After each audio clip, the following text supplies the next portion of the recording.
The other day, a senator I knew got a text, a great guy, from his wife. And she said, when you get home, I want to have you immediately come up the stairs and make love to me. And he said, I can't do both. You know what? In other words, can't go up the stairs and make love. Does anybody get that? Well, I thought that was actually pretty good. That was actually the only thing I thought was good in this whole frickin' stupid speech that they wrote. That was the only good one, and that went down with not exactly great laughter. I think, in other words, you can't go up the stairs and make love, too, So we're looking for term limits. Does anybody understand this stuff? Dear God, I know that nobody got shot tonight, but that doesn't mean Trump isn't still dying up there. This is the new iteration of the White House Correspondents Dinner, and I think it's clear by now that everyone would have been well served if Trump could have just milked missing the first speech for sympathy points, because any goodwill that he garnered went out the window. And here's what I mean by that. Here is a montage of what Trump decided that a reconvened White House Correspondents' Dinner needed to give him a platform for. The Democrats are there to destroy wealth, and honestly, they've gone absolutely crazy. Gavin Newsom's not only a man who really wants to run for president, he's doing a bad job running a state. You can't have somebody like a J.B. Pritzker, who I understand is not present, sadly, but, some people say, never use the fat word. Sir, in the back, don't call him a fat pig, okay? I'm sticking up for him. Don't call him you. You can't do that, sir. You can't call J.B. Pritzker a fat pig, please, all right?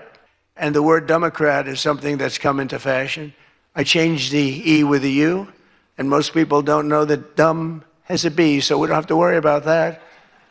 It's very quiet. I thought it was quite good, but I haven't gotten much credit for that. Fake news, good. Pocahontas, good. I won't say Lion Ted because he's on my side. I don't talk about Texas. The Democrats are running a candidate named James Telefrico, who hates guns, hates oil, hates sex, hates women, and who said he is, quote, a Christian who hates Christianity. Other than that, I think his platform is quite good. People came up and they said, we want you to apologize to Elizabeth Warren for calling her Pocahontas. And I ended up apologizing to the real Pocahontas. But Elizabeth Warren was supposedly of Indian heritage. And then she took the test and she only had 1,024th Native American. And I said, you know what? I think I'm more of an Indian than she is. So this is what we have to deal with. You people have no idea how lucky you are. When I'm gone, you're all going to be broke. Your business model is going to be finished. No, it's true. When I'm not around, you're going to be broke. There's not going to be anybody to report on. Nobody gives a damn about anybody else.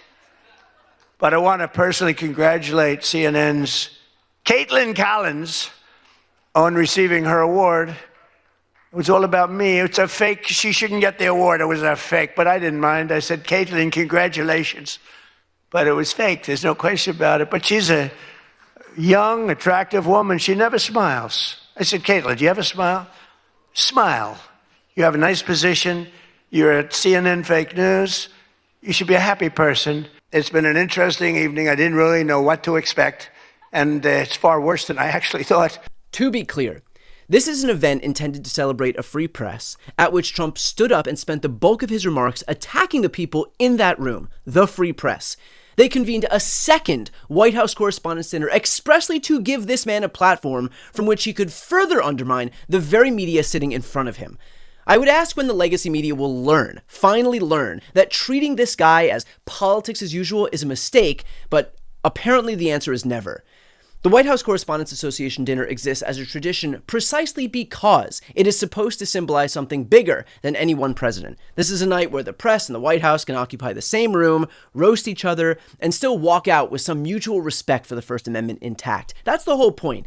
It's not supposed to be a MAGA rally, not supposed to be a campaign stop. Supposed to be a night meant to affirm that even the most powerful man in the country, in the world, answers to a free press, and that he respects the institution enough to sit in that room and take a joke at his own expense. And yet instead, he used it as another stage to settle scores and, frankly, further undermine trust in the First Amendment. Trump doesn't care about the media. He hates the media, unless it's 100% loyal to him. but he is more than happy for them to give him a platform from which he can destroy them. That's what the White House Correspondents Association did tonight. And it's not like they didn't know that this was coming. These people aren't stupid. Hell, they know him better than anyone. They cover him every day. But they do this anyway because they will quite literally never learn that conferring goodwill on the Trump or Republicans buys you exactly zero goodwill. You will put him on a pedestal, and he will stand up on that pedestal and destroy you from it. Rinse and repeat. There's also some disgusting irony in the fact that this original event, the original White House Correspondents' Dinner, was the one at which a gunman tried to interrupt the evening just a few months ago. I was actually in D.C. for that event. And even despite yet another encounter against him, with that gunman attempting to attack him, Trump still used this platform to just target other people. Zero introspection. He just used it to spew more hate, more division, more bile. Coming from the guy who is so quick to curry sympathy for himself to present himself as a victim, but immediately cries foul when he feels like somebody's coming for him. He can always dish it, never take it. None of this helps journalism.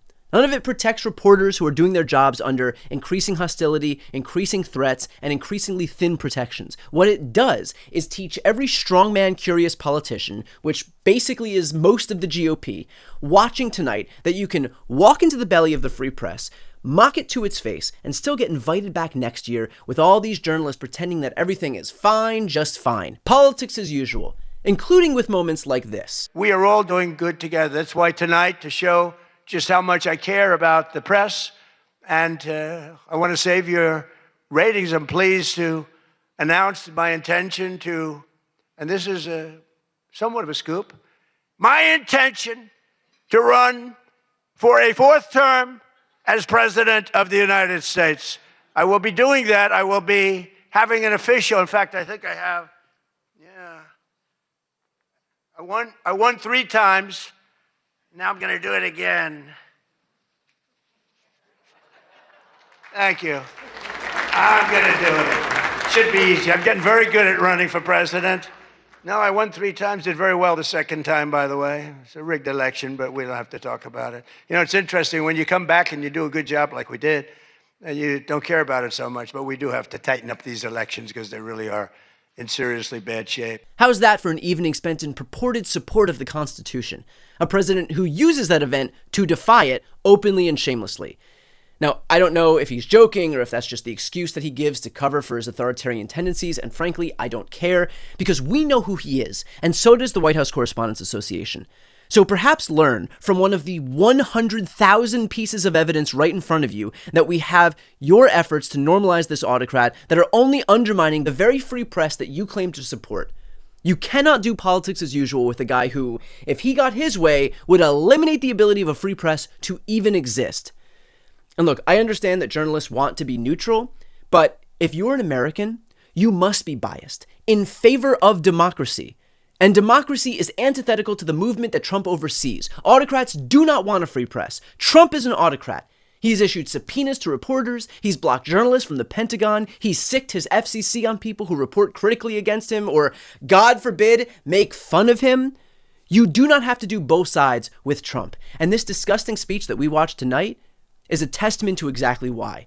So I would humbly ask that for those who are watching, if you're tired of a legacy media that simply refuses to acknowledge the reality of this situation, please subscribe to this channel, please support independent media, and please send a message loud and clear that we are finished pretending that any of this is normal or okay.